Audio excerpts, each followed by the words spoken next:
Hello everyone, welcome back to खुद के सारथी।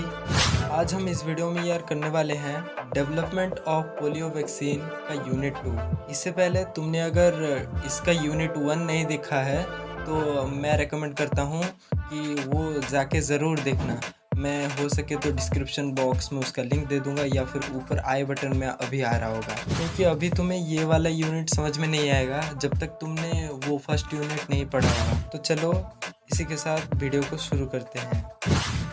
Do you know that children are most vulnerable to polio? क्या आपको पता है कि पोलियो से सबसे ज़्यादा खतरा बच्चों को है? वल्नरेबल का मतलब होता है असुरक्षित। Read the following unit of the text below and note what steps FDR टूक टू इराडिकेट पोलियो। नीचे वाले यूनिट को पढ़िए और पता लगाइए एफडीआर ने ऐसे कौन से कदम लिए थे पोलियो को हराने के लिए। इरेडिकेट का मतलब होता है टू डिस्ट्रॉय और टू एलिमिनेट। यहाँ पे एफडीआर शॉर्ट फॉर्म है फ्रैंकलिन डेलिनो रूजवेल्ट का, जो कि 32nd प्रेसिडेंट थे यूएस के।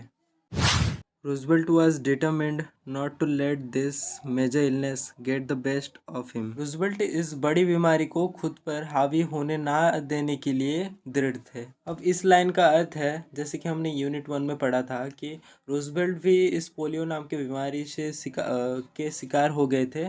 तो अभी रूजवेल्ट एक संकल्प लेते हैं कि वो इस रोग का विरोध करेंगे।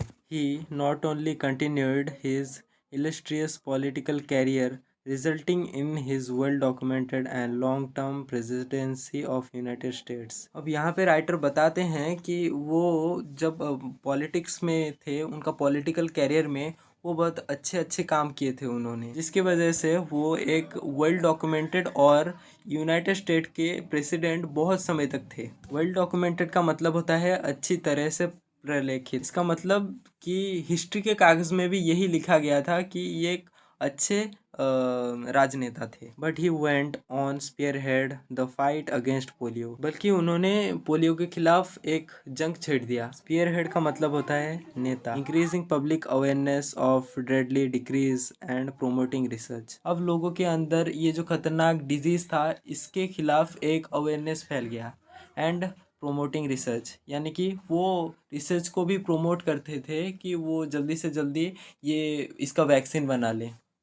Although polio never devastated large numbers of population like plague और इन्फ्लुएंजा, हालांकि पोलियो ने प्लेज और इन्फ्लुएंजा की तरह बहुत सारे आबादी को ख़त्म नहीं किया। यहाँ पे राइटर प्लेज और इन्फ्लुएंजा को पोलियो से कंपेयर करते हैं कि प्लेज और इन्फ्लुएंजा जो है वो लोगों की पॉपुलेशन को बहुत हद तक कम कर दिया था, लेकिन पोलियो ने इतना कम नहीं किया अभी तक। जिनको नहीं पता तो मैं बता दूं कि प्लेज और इन्फ्लुएंजा भी एक एक डिजीज के नाम है। It was a frightening highly contagious disease that attacked both the poor and rich, arose in terrifying outbreaks which seemed impossible to stop in spite of advantages in medicine। यह एक भयानक अत्यधिक संक्रामक बीमारी थी जिसने गरीब और अमीर दोनों पर हमला किया था और भयानक प्रकोप में पैदा हुई, जो चिकित्सा में प्रगति बावजूद रोकना असंभव प्रतीत हो रहा था। टेरिफाइंग एंड फ्रिटनिंग दोनों का ही मतलब होता है भयानक।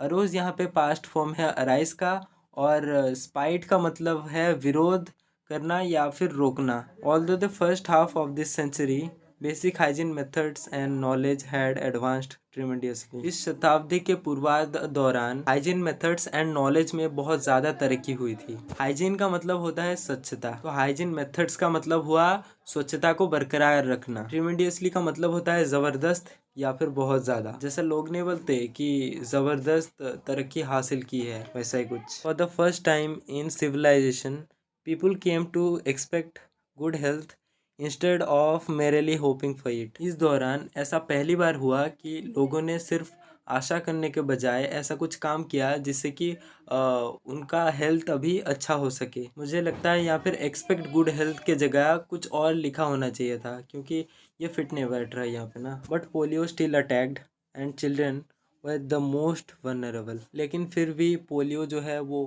अटैक करता गया और बच्चे इससे सबसे ज़्यादा असुरक्षित थे। Many can remember seeing in early 1950s heartbreaking posters of children on crutches और इन आयरन लंग्स। आज भी अगर कोई वो सारे अर्ली 1950s के वो सारे अगर पोस्टर्स देखे तो उस समय के दुख भरे कष्ट वो जो लोग थे वहाँ के, उनको कितना कष्ट हुआ था वो पता चल जाएगा वो पोस्टर देखते ही। हार्ट ब्रेकिंग का मतलब होता है दिल दहला देने वाला, और क्रचेस का मतलब होता है वो जो लोग पैरालाइज होने के बाद यूज़ नहीं करते वो। एंड आयरन लंग्स का मतलब होता है लोहे का फेफड़ा। वो दिल दहला देने वाले पोस्टर्स जिसमें कि बच्चे चलने के लिए असमर्थ हैं, वो स्टिक पकड़ के चल रहे हैं, छोटे छोटे बच्चे, और वो उनके पास खुद का फेफड़ा ही नहीं है, वो लोहे का फेफड़ा लेके चल रहे हैं। The cumbersome mechanical aids which help those whose lungs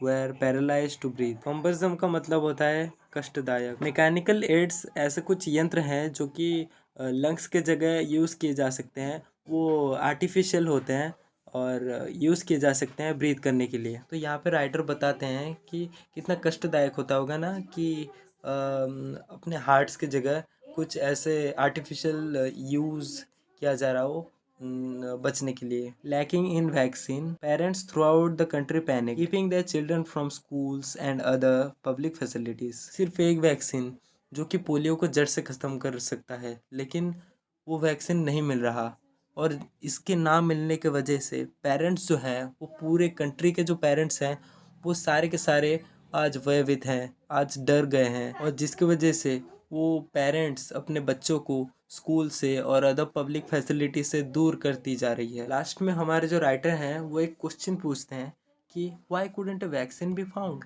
क्यों एक वैक्सीन नहीं मिल रहा, इतना ज़्यादा रिक्वायरमेंट है इस वैक्सीन की, लेकिन फिर भी ये क्यों नहीं मिल रहा।